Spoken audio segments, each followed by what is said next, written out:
నమస్తే welcome to four sides TV. BRS అధినేత మాజీ ముఖ్యమంత్రి కేసీఆర్ కు రాజకీయ భిక్ష పెట్టిన పాలమూరు జిల్లాకు తీవ్ర అన్యాయం చేశారని వంశీచంద్ రెడ్డి విమర్శించారు।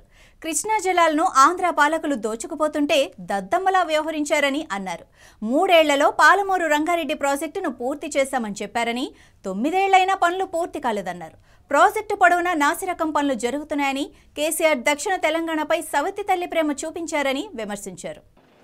దక్షిణ తెలంగాణలో ఉన్నటువంటి ఈ పాలమూరు రంగారెడ్డి ఎత్తిపోతల పథకాన్ని పూర్తిగా నిర్లక్ష్యం చేసి వాస్తవానికి 2015 సంవత్సరంలో ఈ ప్రాజెక్టు ప్రారంభమైతే 3 సంవత్సరాలలో పూర్తి చేస్తా అని హామీ ఇచ్చినటువంటి కేసీఆర్ ఇందాక మా మండలాధ్యక్షుడు చెప్తుండే ఇక్కడనే కుర్చీ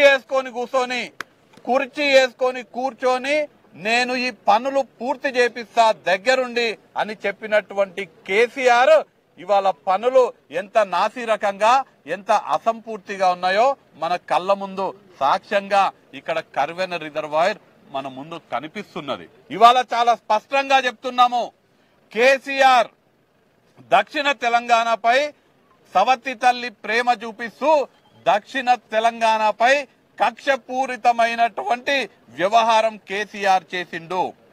మొదటి నుంచి కూడా మన దక్షిణ తెలంగాణకి జీవన ధార అయినటువంటి కృష్ణా నదిలో మనకి రావాల్సినటువంటి వాటాని సాధించలేకపోయిన అసమర్థుడు మన మాజీ ముఖ్యమంత్రి కేసీఆర్।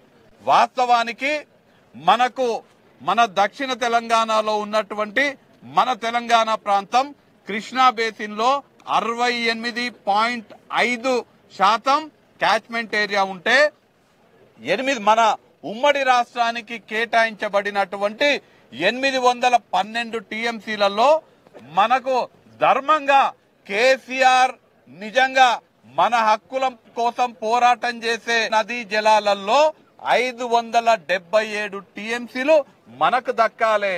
మనకు 200 టీఎంసీ వాటాని ఒప్పుకున్నటువంటి దుర్మార్గపు ముఖ్యమంత్రి కేసీఆర్ ఖచ్చితంగా కేసీఆర్ కి మన ప్రాంత రైతుల శాపం తగులుతుందని ఈ సందర్భంగా తెలియజేస్తున్నా। మనకు రావాల్సినటువంటి వాటాని సాధించడంలో విఫలమైండు కేసీఆర్।